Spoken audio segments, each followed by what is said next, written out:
अस्सलाम वालेकुम नाज़रीन, मैं हूं मंसूर अली खान और अपने YouTube चैनल के ऊपर आपको खुशामदीद कहूँगा। सबसे पहले आपसे दरख्वास्त के हमारे चैनल को सब्सक्राइब करना मत भूलिएगा और बेल आइकन ज़रूर प्रेस कीजिएगा ताकि ताज़ा तरीन अपडेट्स आपको मिल सकें। दूसरी बात यह है कि आपका बहुत शुक्रिया। हमारी जितनी भी वीडियोस अब तक पोस्ट हुई हैं उसके ऊपर आपके कमेंट्स हम पढ़ रहे हैं और इसके साथ साथ जो सब्सक्रिप्शंस हैं हमारी वो भी बहुत इंक्रीज़ कर रही है, तो उसके लिए आपका बहुत शुक्रिया।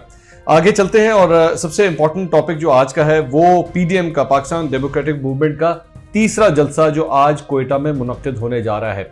अब इसके सबसे पहले जरा बैकड्रॉप के बारे में बात करें कि ये इंपॉर्टेंट क्यों है ये तीसरा जलसा। जिस तरह हम जानते हैं पहला जलसा गुजरांवाला में हुआ, दूसरा कराची में और अब तीसरा कोयटा के अंदर हो रहा है।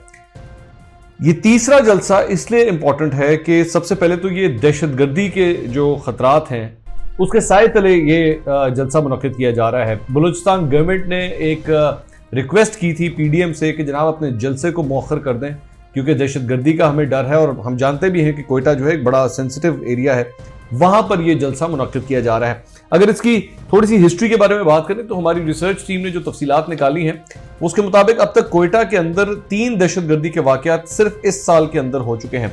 10 जनवरी को एक दहशतगर्दी का वाकया होता है जहां पे खुदकुश हमलावर ने अपने आप को मस्जिद के अंदर धमाके से उड़ाया। उसके बाद 17 फरवरी को एक दहशतगर्दी का वाकया होता है जहां पे एक खुदकुश हमलावर ने सिक्योरिटी पर्सनल को टारगेट किया था। मजहबी जमात की रैली थी जिस पर हमला किया गया, इसमें 8 अफराद हलाक हो गए थे। तो ये बात ज़हन में रखिएगा कि कोयटा के अंदर अब एक बहुत बड़ी पॉलिटिकल एक्टिविटी हो रही है। इस साल की इतनी बड़ी पॉलिटिकल एक्टिविटी कभी नहीं हुई और एक धमाका 4 सितंबर को हुआ जिसमें 4 अफराद जख्मी हुए थे। तो 3 वाकयात कोयटा के अंदर दहशतगर्दी के हो चुके हैं। उसके साए तले, इस डर के, इस खौफ के साए तले ये जलसा मुनक्किद किया जा रहा है।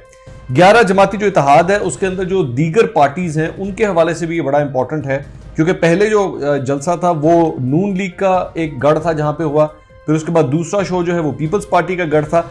ये जो जगह है जहां पर अब जलसा हो रहा है वहां पे ये दोनों मेजर पार्टीज मेजर प्लेयर्स नहीं है।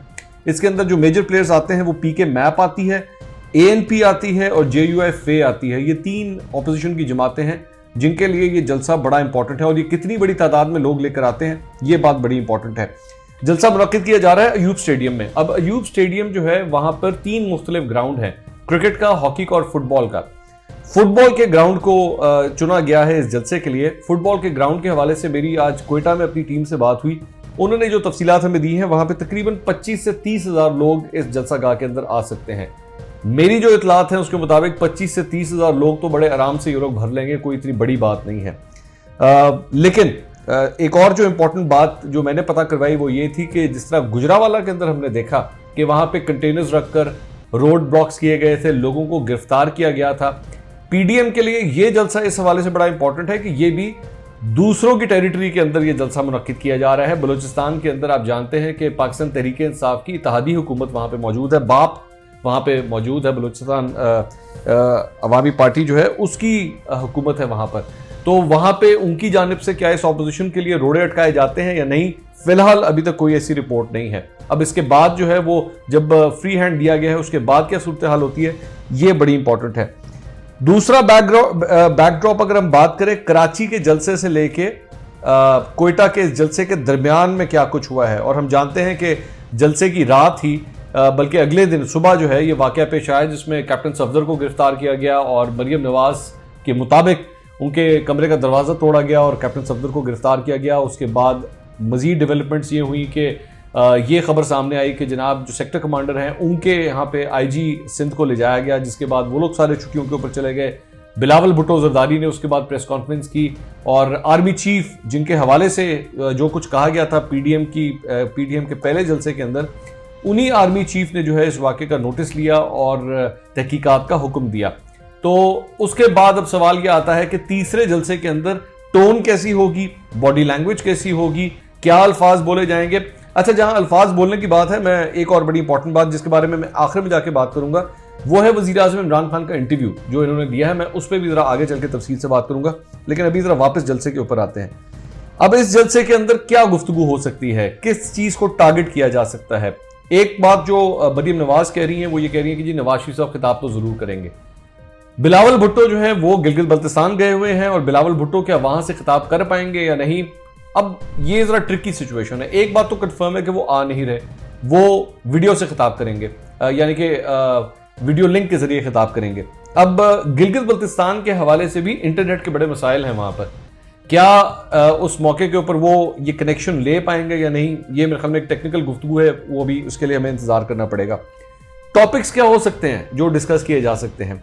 रिसेंटली अभी हमने देखा कि बलोच स्टूडेंट्स का एक वक्त जो है वो लाहौर आया हुआ था और मरीम नवाज उनसे मिलने के लिए भी गई, और मकसद जाहिर बात है बैक ऑफ द माइंड उनका यही था कि मैंने कोयटा जाना है, उससे पहले अगर मैं बलोच स्टूडेंट से मिल लूँ। उनके जो स्कॉलरशिप्स के और सीट्स के इशूज़ थे उस हवाले से वो बलोच स्टूडेंट्स जो है एहतजाज कर रहे थे। उनके साथ फाटा के भी चंद स्टूडेंट्स थे जिनकी रिजर्व सीट्स जो हैं उनकी भी ख़त्म हो चुकी थी, तो मरीम नवाज उनसे जाके मिली। एक ये टॉपिक है जो डिस्कस किया जा सकता है। दूसरा सीपेक का इशू। आप जानते हैं कि बलूचिस्तान में गवादर के हवाले से पूरी जो एक बेल्ट बनती है सीपेक की, वो बड़ी ज़रूरी है, तो सीपेक एक ऐसा टॉपिक है, ये डिस्कस किया जा सकता है। गुमशुदा अफराद का मसला बलूचिस्तान के हवाले से बड़ा संगीन है और हम जानते हैं पिछले कई सालों से वहाँ पे इस सिलसिले में एहतजाज हो रहा है। क्या वो लोग जो हैं जो मुतासरा ख़ानदान है, क्या वो इस जलसे में आते हैं या नहीं, ये बड़ी इंपॉर्टेंट बात है। पाक अफगानिस्तान इशू, हम जानते हैं कि जो चमन का एरिया है वो पाक अफगान बॉर्डर के हवाले से बड़ी अहमियत रखता है और कई ऐसे अफगान फैमिलीज़ हैं जिनके कई जानने वाले, कई चाहने वाले जो हैं वो बॉर्डर के साइड पे, पाकिस्तान वाली साइड के ऊपर भी रहते हैं। वो किस तरह सपोर्ट करते हैं इस जलसे को, ये बड़ी इंपॉर्टेंट बात है। उसके बाद एक और बड़ी इंपॉर्टेंट बात, ये बात ज़हन में रखिएगा, कलभूषण वो भी बलूचिस्तान से ही गिरफ्तार हुआ था, तो एक भारतीय एंगल भी बलूचिस्तान के अंदर मौजूद है जो कि पाकिस्तान में दहशतगर्दी फैलाना चाहता है, और इस्टेब्लिशमेंट जो है वो इस लॉबी के अगेंस्ट भी बलूचिस्तान के अंदर मौजूद है। तो उस सिलसिले में जो है वो जब आप इस किस्म का सेंटिमेंट जो इस्टेब्लिशमेंट के खिलाफ हो, फौज के खिलाफ हो, वो आप स्टेज के ऊपर खड़े होकर जब बोल रहे हो और ऐसे मौके पे जब इस्टेब्लिशमेंट ये कोशिश कर रही है कि इस सूबे को जो है वो सेफ किया जाए, उसका ख्याल रखा जाए, उस पर सिक्योरिटी के मसाइल जो है वो कम से कम हो, क्या आप ऐसी जगह पे स्टेज पे खड़े होकर उसी फौज के खिलाफ, उसी इस्टेब्लिशमेंट के खिलाफ तकारीर करेंगे? देखने वाली बात है क्या वो तकारीर होती हैं या नहीं, ये बड़ी इंपॉर्टेंट बात है। उसके बाद आगे जरा चलें तो इंपॉर्टेंट बात यह है कि ये पख्तून बेल्ट जो है बड़ी इंपॉर्टेंट है। इस पे पीके मैप, ANP, JUFA, ये तीनों जो है ये इनका वोटर जो है वो यहाँ पे इस बेल्ट के अंदर मौजूद है, जो कि यहाँ से लेके ऊपर KP तक जाती है। वो किस हद तक इन लोगों को ला सकती है? नंबर्स मेरी इत्तला के मुताबिक बहुत बड़े नंबर्स के अंदर ये लोग इस जलसे के अंदर शरीक हो रहे हैं मेरी इत्तला के मुताबिक। वेरी इंटरेस्टिंग फैक्ट जो आपके साथ मैं शेयर करना चाहूंगा वो ये है कि ANP भी शामिल है। अब ANP जो है वो बलूचिस्तान असेंबली की जो कैबिनेट है, बलूचिस्तान हुकूमत की जो कैबिनेट है, उनके 2 लोग जो हैं वो उस बलूचिस्तान कैबिनेट का हिस्सा है। तो जिस जगह पे आप जाके हुकूमत के खिलाफ एहतजाज कर रहे हैं, आपके अपने 2 लोग उसी हुकूमत के अंदर बैठे हुए हैं। एक और खबर आपके साथ शेयर करता हूं कि आज से 1 साल पहले मियां इफ्तिखार हुसैन जो कि ANP के सीनियर रहनुमा हैं, उन्होंने एक बयान दिया था कि हमें जब कहा जाएगा, उस वक्त ऑल पार्टीज कॉन्फ्रेंस का एक सिलसिला चल रहा था, मरियम नवाज और बिलावल उस वक्त बड़े एक्टिव थे, तो मियां इफ्तिखार हुसैन से एक सहाफ़ी ने यही सवाल किया कि जनाब आप लोग तो खुद बलूचिस्तान हुकूमत के अंदर मौजूद हैं। उस वक्त उन्होंने बात कही थी कि जी हमें जब ज़रूरत पड़ेगी हमारे ये 2 लोग जो हैं वो लात मार के बलूचिस्तान की इस हुकूमत को छोड़ देंगे, हमारे लिए कोई मसला नहीं है। तो उस वक्त बलूचिस्तान के इन ये जो अरकान हैं जिनका ताल्लुक ANP से है, उन्होंने अपने हेडक्वार्टर ये पैगाम भिजवाया था कि जनाब इस किस्म की शर्त व शराइत मत रखें, अगर यहाँ पे सूरत हाल आ गई तो हम हुकूमत नहीं छोड़ेंगे, अलबत्ता पार्टी ज़रूर छोड़ देंगे, तो इस किस्म के बयान मत दीजिएगा। तो उसके बाद ANP की जो सेंट्रल लीडरशिप थी वो थोड़ा सा बैकफुट पे चली गई थी। पॉलिटिक्स के लिहाज से बड़ी हैरानकुन बात है कि जो main stream parties national level पे पॉलिटिक्स करती हैं वो बलूचिस्तान से बड़ी अलग होती हैं। बलूचिस्तान के अंदर एक अपना ही सिस्टम चल रहा होता है, एक अपना ही अपने ही इत्तेहाद बनते हैं, अपनी डिफरेंट पॉलिटिक्स है जो कि नेशनल पॉलिटिक्स से थोड़ी सी बड़ी डिफरेंट होती है, जिसकी वजह से ANP में ये तजाद पाया जाता है। बहरहाल आगे चलते हैं। मरियम नवाज साहिबा जब आज इस जलसे से खिताब करेंगी तो उस स्टेज के ऊपर पीपल्स पार्टी के रहनुमा भी उनके साथ स्टेज के ऊपर बैठे होंगे, और आपको याद होगा कि नून लीग की जो हुकूमत थी बलूचिस्तान की, वो ही पाकिस्तान पीपल्स पार्टी में आसिफ अली जरदारी साहब जिसका क्रेडिट लेते हैं, उन्होंने गिराई थी। और ये वही मौका है जिसके बाद से मरियम नवाज साहिबा ने इमरान जरदारी भाई भाई का नारा लगाना शुरू कर दिया था और ये कहा था कि जनाब जरदारी साहब ने और पीपल्स पार्टी ने इस्टेब्लिशमेंट के साथ मिलकर नून लीग की हुकूमत जो है वो गिरा दी है। अब जब मरियम नवाज स्टेज के ऊपर खड़ी होंगी उस पूरे जलसागाह से वो खिताब कर रही होंगी और अगर उन्होंने एस्टैब्लिशमेंट के बारे में कुछ कहा तो पीपल्स पार्टी वालों के चेहरे के तासुरात देखने वाले होंगे कि माजी के अंदर वो क्या कुछ करते रहे हैं इसी बलूचिस्तान असेंबली को लेकर एस्टैब्लिशमेंट के साथ मिलकर, जबकि उनका एक भी रुकन उस असेंबली का हिस्सा नहीं था, लेकिन इसके बावजूद जरदारी साहब जो है वो बलूचिस्तान के अंदर हुकूमत की तब्दीली का एक सोर्स बन गए थे। तो ये भी आपस में एक तजाद पाया जाता है। तो मेरा ख्याल में ये जलसा तो बहुत बड़ा होगा, लोग इसमें आएंगे भी, और लेकिन क्या इसके बाद बाप की हुकूमत बलूचिस्तान में ख़त्म हो जाएगी? मेरा नहीं ख्याल ऐसा कुछ होगा। अलबत्ता ये ज़रूर है कि बलूचिस्तान के अंदर खड़े होकर एक एंटी इस्टेब्लिशमेंट नारे लगाना और इस किस्म का जलसा करना ये बहुत कम हुआ है माजी के अंदर। है तारीख है, मैं ये नहीं कहता कि तारीख नहीं है, अकबर बुगटी की एक बहुत बड़ी एग्जाम्पल है, लेकिन एज सच और कोई बड़ी एग्जांपल्स नहीं मिलती कि मेन स्ट्रीम नेशनल पार्टीज आके बलूचिस्तान के अंदर एक एंटी इस्टेब्लिशमेंट टोन जो है वो यहाँ पर लें। अब जरा एक और जो इम्पोर्टेंट पॉइंट वो है हमारे कप्तान इमरान खान साहब का इंटरव्यू जो उन्होंने एक टीवी चैनल के ऊपर दिया। दो सीनियर सहाफ़ी चौधरी गुलाम हुसैन साहब और साबिर शाकिर साहब ने उनका इंटरव्यू किया। मैं इंटरव्यू कैसा था या कैसा नहीं था मैं इसकी डिटेल में तो जाऊंगा, क्योंकि मेरे ख्याल में वो कॉन्फ्लिक्ट ऑफ इंटरेस्ट आ जाता है कि एक एंकर जो है वो दूसरे एंकर के तरीकाकार के ऊपर कमेंट कर रहा हूँ, मेरा नहीं ख्याल वो अच्छा लगता है, तो मैं उस पर तो कोई कमेंट नहीं करूंगा। लेकिन अगर इमरान खान साहब के जवाबात के ऊपर ही मेरे ख्याल में अगर सिर्फ मैं ध्यान रखूँ तो वो ज़्यादा इंपॉर्टेंट है, सवालात की तरफ नहीं जाते। वो इंपॉर्टेंट इसलिए है कि जनाब इमरान खान साहब ने एक बात तो बड़ी वाज़ेह तौर पर एस्टैब्लिशमेंट को एक पैगाम दिया है अपने इस इंटरव्यू में। गौर से सुनिएगा, मेरी ये बात बड़ी इंपॉर्टेंट है। एस्टैब्लिशमेंट को उन्होंने ये पैगाम दिया है कि जी अगर हमारी हुकूमत गई तो ये मत समझिएगा मैं चैन से बैठूंगा, क्योंकि अगर आज ये लोग सड़कों पे निकल के मेरी हुकूमत गिरा सकते हैं ना, तो कल को अगर इनकी हुकूमत आ गई तो मैं भी सड़कों के ऊपर हूँगा फिर। तो इसलिए अगर आप ये समझते हैं कि मैं हट जाऊंगा और सब कुछ आराम से चलेगा तो इस तरह नहीं होगा। तो ढके छुपे अल्फाज में इमरान खान साहब ने ऑपोजिशन को जो मैसेजिंग देनी थी वो तो अपनी हर तकरीर में देते ही देते हैं, लेकिन यहां पे उन्होंने एस्टैब्लिशमेंट को भी एक आराम से तरीके से अपना एक मैसेज दे दिया।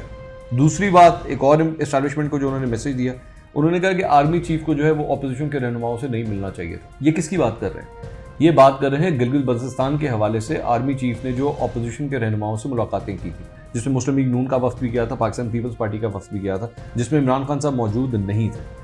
तो उस हवाले से भी उन्होंने बात की कि जनाब आप क्यों मिले उनसे, आपको नहीं मिलना चाहिए था। तो एक ये मैसेज भी उन्होंने दिया है। तीसरी बात जो बड़ी इंपॉर्टेंट उन्होंने कही कि जनाब मैं नवाज शरीफ साहब को लेने के लिए जो है लंदन जाऊंगा। अब ये क्यों कह रहे हैं इमरान खान साहब ने, ये क्यों बात कही है? इससे पहले आपको याद होगा उन्होंने एक तकरीर की थी जिसमें उन्होंने कहा था कि तुम आओ जरा वापस, और चेहरे के ऊपर उन्होंने यूं करके इशारा भी किया था, और वो जो उस वक्त पूरे हॉल के अंदर लोग बैठे हुए थे वो जोश मार के जो है खड़े हो गए थे। इसको कहते हैं पॉलिटिकल पोस्चरिंग। ये इसमें होता कुछ नहीं है, इसमें बेसिकली एक बढ़क होती है। आपको याद होगा शहबाज शरीफ साहब भी एक बढ़क मारते थे, वो यूं करके हाथ मारा और माइक गिरा दिए। वो अपनी तरफ से जुल्फकार अली भुट्टो बनने की कोशिश कर रहे थे, वो भी एक गिमिक था, एक वो ये होते हैं पॉलिटिकल स्टंट्स होते हैं, ये करने पड़ते हैं। मैं जरदारी को जो है वो लाहौर और लड़काना की सड़कों पे घसीटूंगा, ये सारी पॉलिटिकल स्टंटिंग होती है, इसमें कोई हैरानकुन बात नहीं है। वजह नवाज शरीफ को लाने के हवाले से वो ये थी कि वो भी इसमें इस वक्त पाकिस्तान तहरीक इंसाफ की कोशिश है इस बात को एस्टैब्लिश कर दिया जाए कि जनाब हमने नहीं भेजा इनको, हमारा कोई लेना देना नहीं था नवाज शरीफ को भेजने में, बल्कि हमारी तो जो ख्वाहिश है वो ये है कि मैं जाऊं और मैं यूं करके नवाज शरीफ को पकड़ूं और मैं लंदन से ले आऊं, जो कि हम भी जानते हैं कि ये पॉसिबल नहीं है। बहुत बड़ी तादाद में अगर मैं आपको यहाँ पे एक लिस्ट गिनाना शुरू करूँ ना, तो इंटरनेशनल कई ऐसे वहाँ पे लोग मौजूद हैं लंदन के अंदर जो मुख्तलिफ मुल्कों से आए हुए हैं और इस वक्त वहाँ पे मौजूद हैं, और उनके अपने मुल्कों के अंदर उनके अगेंस्ट बड़े बड़े केसेस हैं, करप्शन के केसेस हैं, कत्ल के, डकैती के बड़े बड़े केसेस हैं, लेकिन उनको नहीं निकाला जा सकता, उनको प्रोटेक्शन मिलती है लंदन के अंदर क्योंकि उनका लॉ ये इजाज़त नहीं देता। तो ये इमरान खान साहब की खामख्याली, अगर वो ये समझते हैं कि मैं एक जहाज़ में बैठ के जाऊँगा, बोरिस जॉनसन कहूँगा वे बोरिस मैनू नवाज शरीफ दे दे, तो बोरिस जॉनसन जो है वो उठा के नवाज शरीफ के हाथ में पकड़ा देगा, इस तरह नहीं होता। लेकिन ये एक पॉलिटिकल पोस्चरिंग है सिर्फ अपने वोट बैंक के लिए। अच्छा, इमरान खान साहब की एक चीज़ ध्यान में रखिएगा कि इमरान खान साहब को जब खतरा नजर आता है ना और उनको लगता है कि वाकई देयर इज समथिंग रॉन्ग, तो उनका अंदर का क्रिकेटर जागता है, और वो क्रिकेटर उनको क्या कहता है, वो अंदर का क्रिकेटर उनको कहता है कि एग्रेसिव हो जाओ, दूसरी टीम तुम्हारे पे आ रही है ना, तुम्हारे पे चढ़ रही है, तो तुम भी एग्रेसिव हो जाओ। और ये एक स्पोर्ट्समैन है उनके अंदर का, वो आप चाहे जो मर्जी कर लें, वो अच्छा है या बुरा है मैं उस पर नहीं जा रहा, लेकिन ये उनके अंदर का एकदम वो स्पोर्ट्समैन जागता है और वो पॉलिटिशियन के ऊपर भारी हो जाता है और वो हावी होके कहता है कि मैं तुम्हें बताऊंगा कि अब तुमने आगे क्या करना है। तो इमरान खान साहब की रिसेंट जो एक बॉडी लैंग्वेज और टोन है वो उनके इमरान खान द क्रिएटर नजर आ रहा है, rather Imran Khan the politician या Imran Khan the prime minister.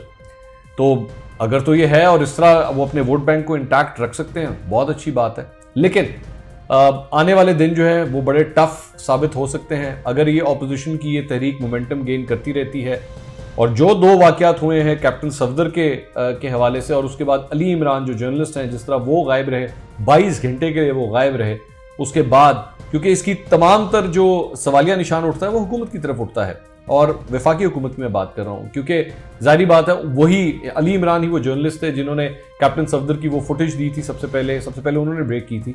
उसके बाद उनके साथ ये वाकया हो जाना तो ऑटोमेटिकली ब्लेम जो है वो उस तरफ जाना शुरू होते हैं, चाहे वो कसूरवार हो या ना हो। मैं उस तरफ नहीं जा रहा कि कौन कसूरवार है, लेकिन लोगों का शक जो है वो उस तरफ जाना शुरू होता है, जो कि बहुत खतरनाक बात है किसी भी हुकूमत के लिए। आज तक के लिए इतना ही। हमारे YouTube चैनल को सब्सक्राइब करना मत भूलिएगा, बेल आइकन जरूर प्रेस कीजिएगा। वीडियो आपको कैसी लगी कमेंट जरूर कीजिएगा, आपके कमेंट्स बहुत ज़रूरी हैं, मैं हमेशा वो कमेंट्स पढ़ता हूं। आपके फीडबैक का बहुत शुक्रिया जो हमें पहले भी मिलता रहा है और इंशाल्लाह आगे भी मिलता रहेगा। अल्लाह हाफ़िज़।